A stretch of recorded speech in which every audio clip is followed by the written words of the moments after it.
Hello foodies, ఎలా ఉన్నారు అందరూ? ఇవాళ నా స్టైల్లో ఇడ్లీ ఎలా ప్రిపేర్ చేయాలో చూపిస్తున్నానండి.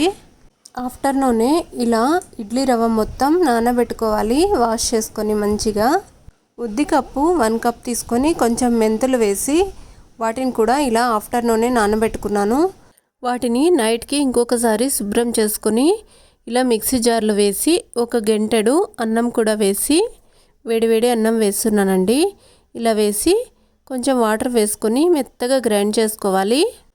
ఇలా గ్రైండ్ చేసుకున్న తర్వాత ఇడ్లీ పిండిని ఇంకొకసారి వాష్ చేసుకొని వాటర్ మొత్తం వంపేసుకొని వాటర్ లేకుండా ఇలా పొడి పొడిగా చేసుకొని ఇందులోకి ఇలా గ్రైండ్ చేసుకున్న ఉద్దిపప్పు పిండిని వేసి ఒకసారి బాగా కలుపుకోవాలండి. ఇడ్లీ పిండికి ఈ పిండి మొత్తం పట్టేలాగా మంచిగా కలుపుకోవాలి.